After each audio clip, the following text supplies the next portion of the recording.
Hi everyone, welcome back to Crochet Rocks. Tracy here, and as the title suggests, this is tips, tricks and game changers. So recently I have made some videos regarding no turning chains, and so that's kind of got me thinking about other things that I do when I'm crocheting that might be of benefit to others. Now, when you're doing a granny square and you're making your edging for it, or you're just working in a square and you come to the corner, do you ever have any problems figuring out which is the centre of your corner? I mean, as you go round, sometimes it will say to you, okay, that's the middle one, we'll put the corner there. And then when you look at it, it's not showing in the corner, it's showing kind of around, like it's going around the corner somehow. And it just doesn't sit right. Well, that happened to me so many times. And even if you put a stitch marker, let's go back. I did this on my previous round, just so that I could illustrate it to you. This is the centre stitch. And as you can see, it's laying slightly off centre, even though it is the middle of the three that are in my corner. So sometimes as you're going around, it looks like the centre, therefore it is the centre, and it all works perfectly, but there are other times where it really doesn't. So now that's going to get in the way. I should have just used a stitch marker. So I'm just doing UK half trebles, which are half doubles in the US, bordering this. So this one I'm in now, according to this, it's my centre.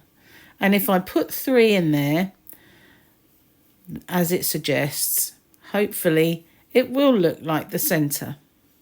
So we'll go around the corner as normal. And, you know, it might look absolutely perfect. Let's have a look. Okay. Well, I don't think it does. You see, my corner's here, and it's showing here.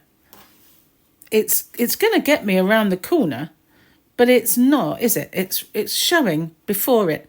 Quite often, it will show after it. But it doesn't look clean. It doesn't look like my granny square corner. You can see it's slightly off-centred by going in the middle one. So I don't do that anymore. And I haven't taught this on my YouTube channel yet. But I'm going to do it for the first time here. So this is my corner. That was the one that was the centre of my 3. So I'm going to do 2 in there. And then I'm going to do 2 in the next one. Because 3 stitches in our corner turns our corner. So by doing 2 in both of those, you've still done 3. Do you get what I mean?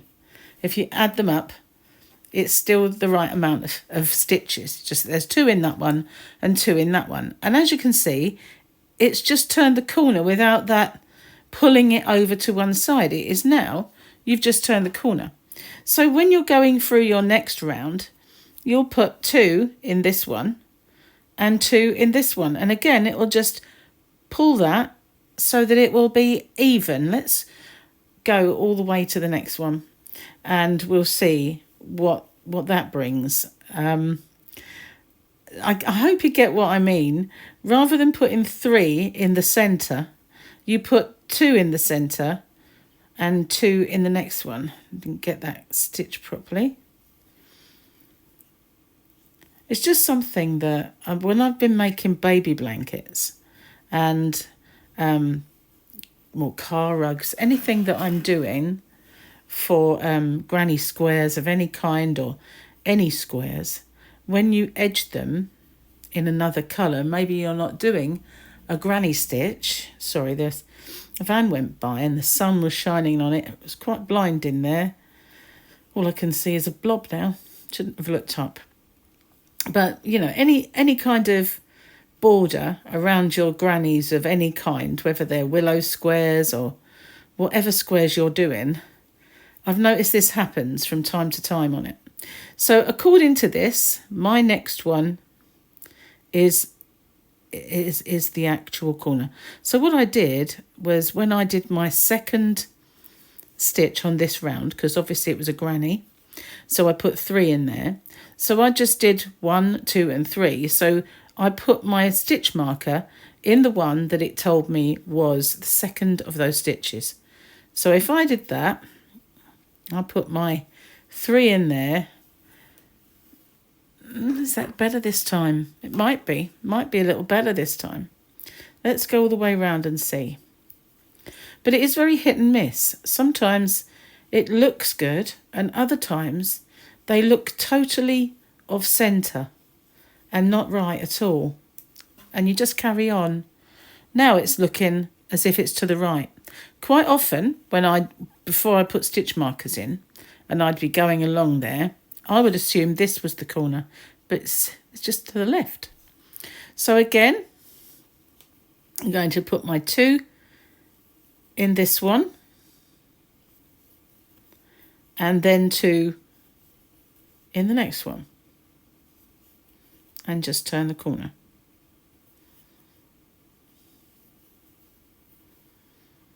And it does exactly the same, but it evens it out and gets you around that corner with the same amount of stitches, but without that mess of, it only looks bigger because I put 3 stitches in there before. But if I hadn't, and I just put 2 and 2, then it would have been absolutely perfect. But you can see that it goes completely around the corner without bunching either before it or just after it. It's nice and clean. So that's my little tip for turning the corner if you're the sort of person like that has trouble. Sometimes when you're working, it looks okay. But I find that 9 times out of 10, it really doesn't. So if you're interested in seeing my other tips and tricks and stuff, game changers, I'll put a link in the description box to all of those other tips and tricks videos that I've done. And I'll put a link at the end when the videos pop in. And you can see those, when 4 videos of my choice pop in. I'll make some of those as well, but there'll be more than 4. So I will put them in the description box below. So anyway, if you like what you've seen, if you haven't already, don't forget to hit the subscribe button and the notification bell. Thank you for watching. I'll see you guys on the next one. Take care.